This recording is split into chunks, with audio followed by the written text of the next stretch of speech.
Рада вас приветствовать на своем творческом канале о вязании крючком. Меня зовут Виктория. Совсем немного времени осталось до самого великого православного праздника в году. Хочу предложить вам свой вариант пасхальных корзиночек, подставок под пасхальные яйца. Эти мини-корзины связаны из джутового шпагата в одну нить. Декор выполнен из плюшевой пряжи Alize Softy Plus. Для удобства их использования я применяю наполнитель. В данном случае это природный материал сизаль. Отрываю небольшой пучок из общего количества и укладываю на дно корзины. Если у вас нет сизали, можно использовать бумажный наполнитель, купить готовый или сделать самостоятельно. Использовать можно крафт-бумагу или пергамент для выпечки. Сложить в несколько раз, нарезать тонкими полосочками и смять руками.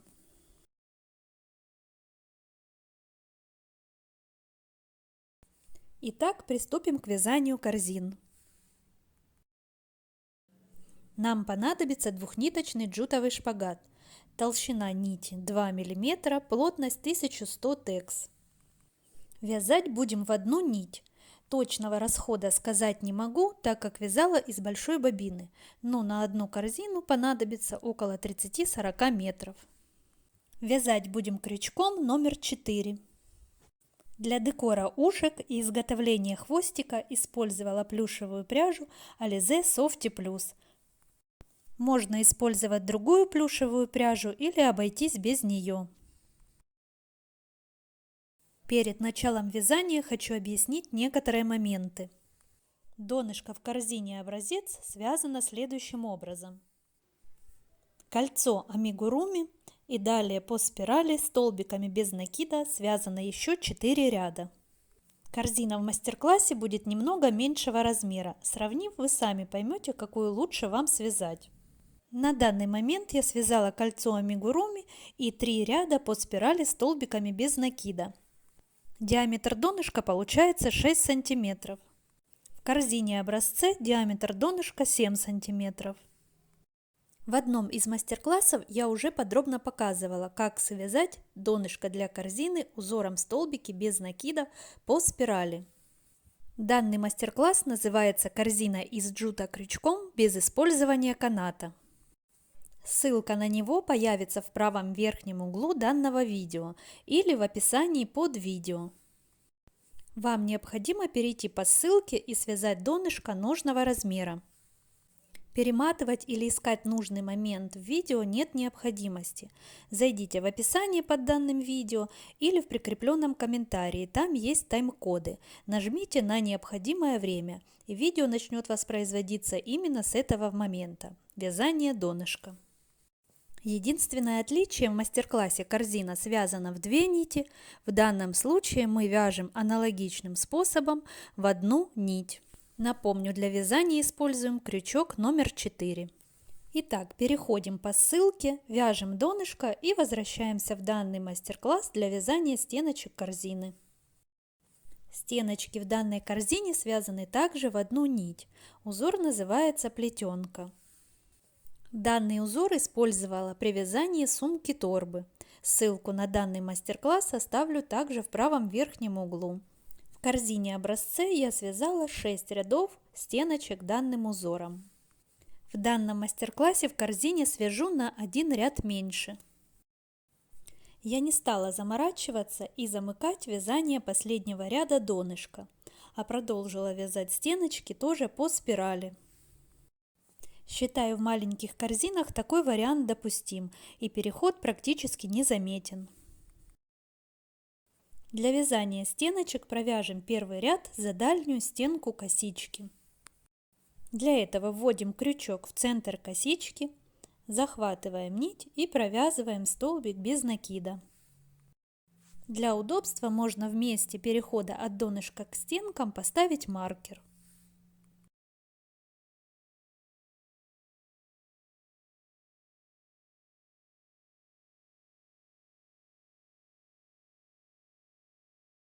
Чтобы при вязании петли были ровными, с минимальными просветами между ними, напомню главное правило.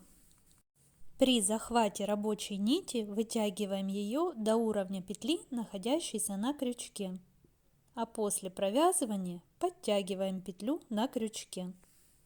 Продолжим вязание самостоятельно столбиками без накида до конца ряда. Вот наше место перехода от донышка к стеночкам. Приступаем к вязанию основного узора. Будем чередовать два вида петель. Первый вид провязываем в основание петли предыдущего ряда. Вводим крючок, захватываем нить, вытягиваем ее до уровня петли на крючке и провязываем столбик без накида. Второй вид петель провязываем за заднюю стенку косички. Вводим крючок в центр косички, захватываем нить и провязываем столбик без накида. Далее таким же образом чередуем два вида петель. Первая петля у нас получается удлиненная, провязывается в основание петли предыдущего ряда. Вторая – обычный столбик за заднюю стенку петли. От удлиненных петель зависит общий вид узора, поэтому стараемся сразу расправлять и придавать им нужную форму. Продолжим далее самостоятельно до конца ряда. Заканчиваем вязание второго ряда.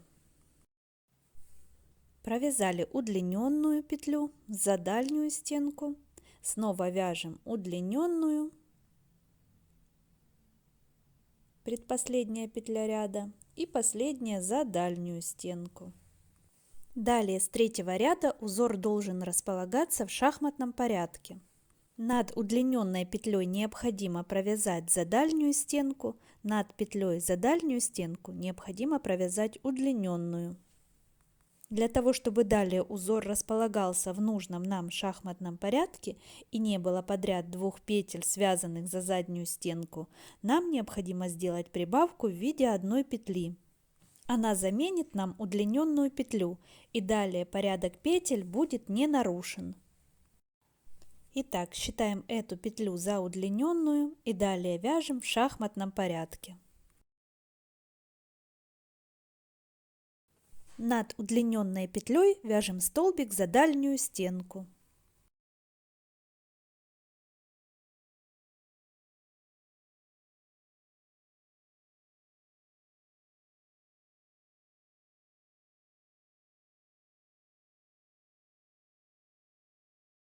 Над столбиком за дальнюю стенку вяжем удлиненную петлю в основание петли предыдущего ряда.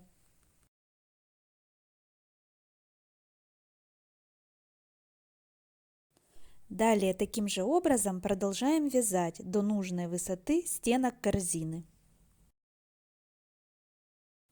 Прибавка в виде одной петли делается всего один раз и только при необходимости между вторым и третьим рядом. Таким образом продолжаем вязать далее по спирали в шахматном порядке.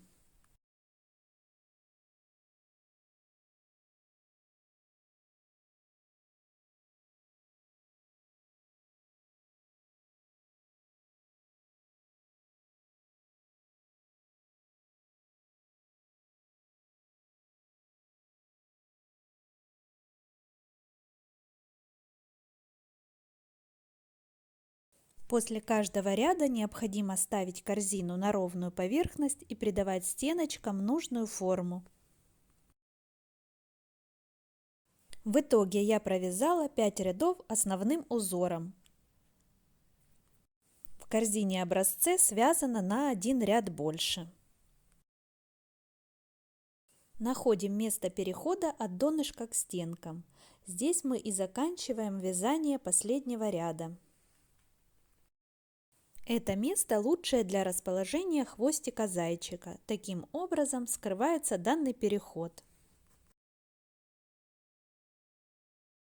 С противоположной стороны от хвостика будут располагаться ушки. Их мы свяжем отдельно, а потом прикрепим в ходе обвязки края корзины.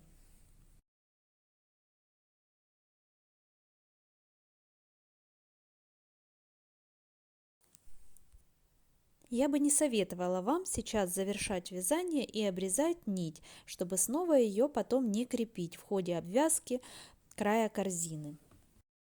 Поэтому, если у вас есть отдельный моток джута, то лучше эту нить оставить и с другой связать ушки. На каждое ушко понадобится около 2 метров шпагата.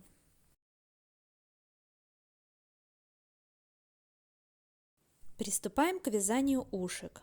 Набираем цепочку из 7 воздушных петель.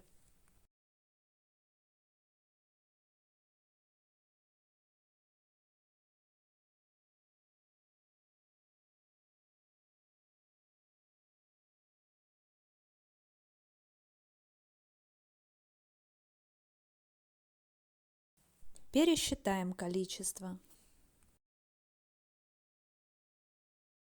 Итак, у нас 7 воздушных петель и делаем еще одну 8-ю петлю подъема. Далее во вторую петлю от крючка начинаем вязать столбик без накида. Далее еще один столбик без накида.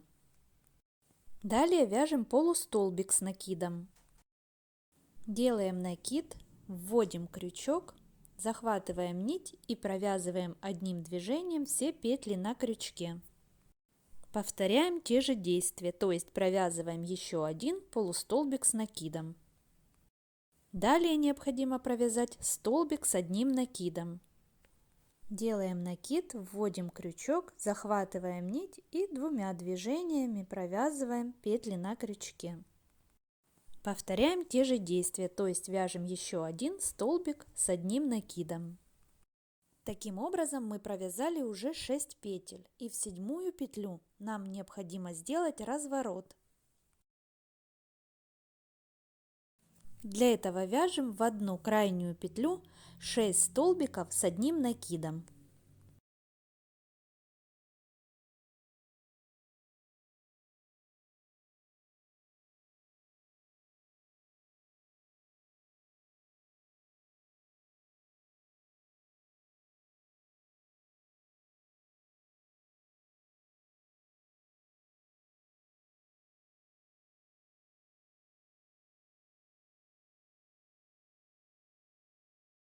Подтягиваем свободный конец нити и далее мы его будем ввязывать в изделие. После разворота продолжаем вязать в обратном порядке. 2 столбика с одним накидом, 2 полустолбика с одним накидом и 2 столбика без накида.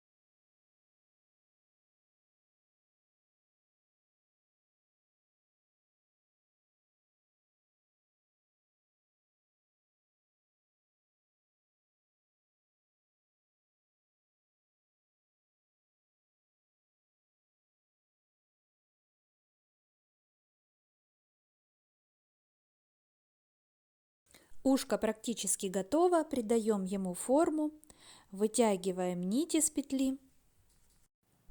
И если у вас нет плюшевой пряжи, можно серединку в ушке провязать также джутовой нитью. Покажу оба варианта. Вводим крючок с лицевой стороны в нижнюю часть ушка, захватываем нить и далее будем вязать соединительными петлями. Захватываем с изнаночной стороны нить, выводим на лицевую сторону и протягиваем сквозь петлю на крючке.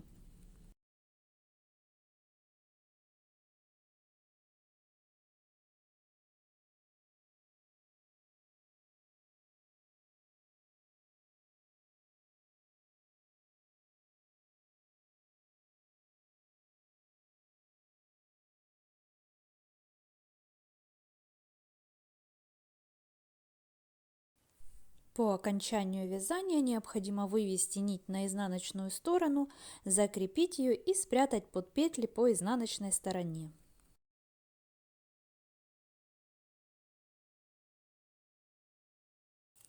Теперь повторим практически те же действия, только с плюшевой пряжей.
По завершению вязания обрезаем нить и прячем с изнаночной стороны кончики.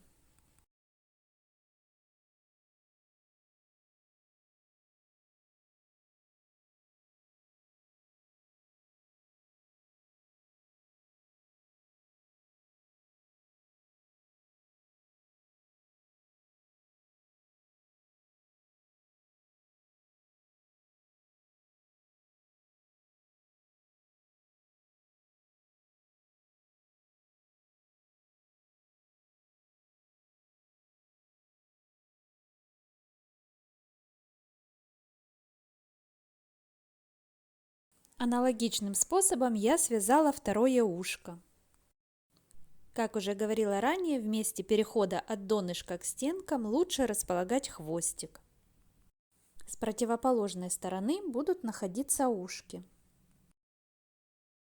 Место их крепления можно обозначить маркерами.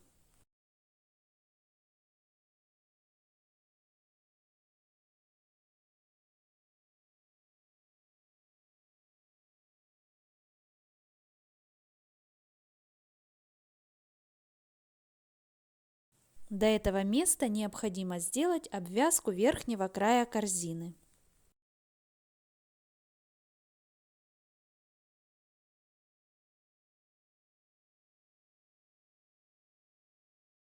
Обвязку будем делать соединительными столбиками или тамбурным швом.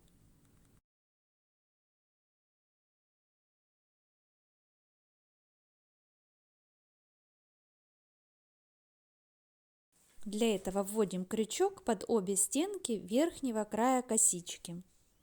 Захватываем нить и протягиваем сквозь петлю на крючке. Далее повторяем те же действия.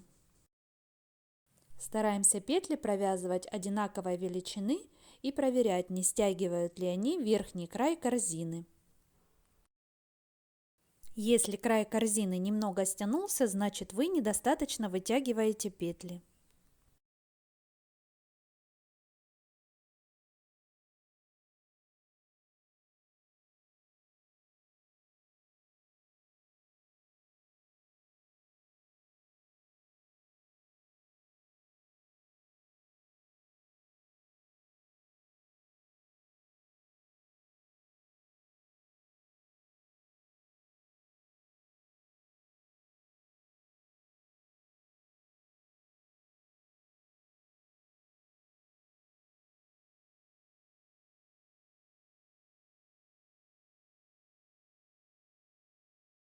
Ушки крепим так, чтобы они располагались лицевой стороной к хвостику.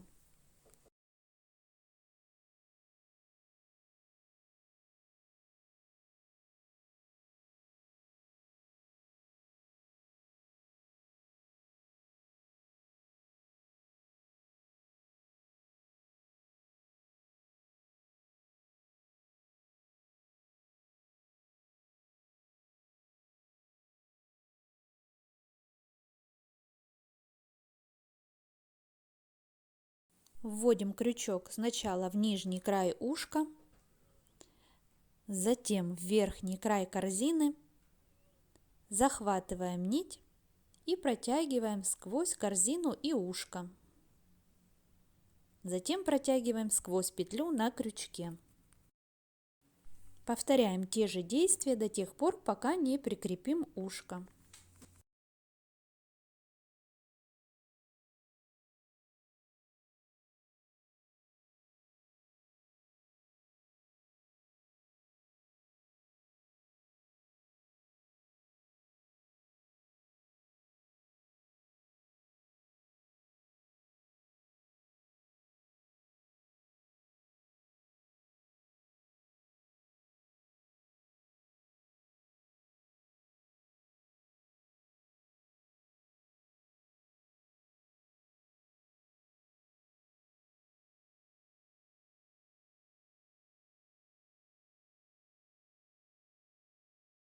Далее крепим второе ушко.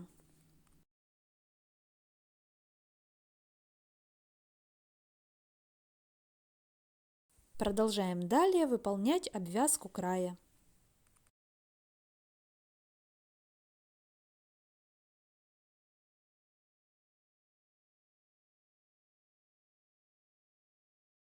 Сделав обвязку до конца, необходимо обрезать нить, оставив небольшой свободный конец, и сделать завершающую петлю.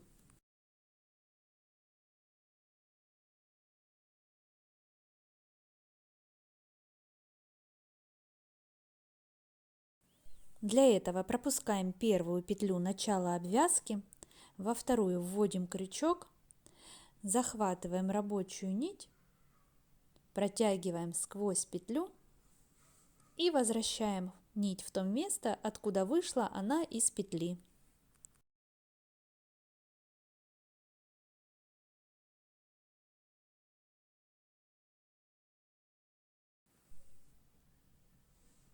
Ряд замкнулся и получилось незаметное соединение.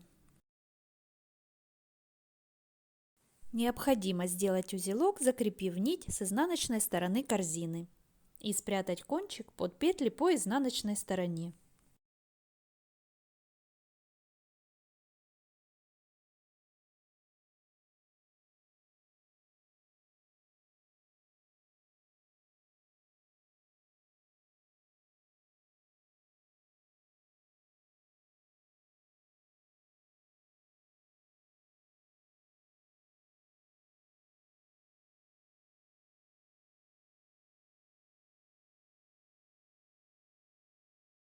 Что касается хвостика, сделать его можно по своему усмотрению. Например, изготовить помпон обычным способом, намотав нитки и разрезав их. Можно сделать как из плюшевой, так и из джутовой пряжи. Также можно купить уже готовый помпон. Я сделала вязаный помпон из плюшевой пряжи, наполнив его холофайбером. Процесс снимать на видео не стала, так как вариантов достаточно много, выберите свой понравившийся. Но на всякий случай оставлю схему данного помпона в описании под видео, вдруг кому-то понадобится. Надеюсь, данный мастер-класс был для вас полезным. Всегда очень радостно получать от вас обратную связь. Если эти корзиночки не оставили вас равнодушными, делитесь своими отзывами, присылайте готовые работы в директ Instagram. Всем спасибо за внимание и до новых творческих встреч!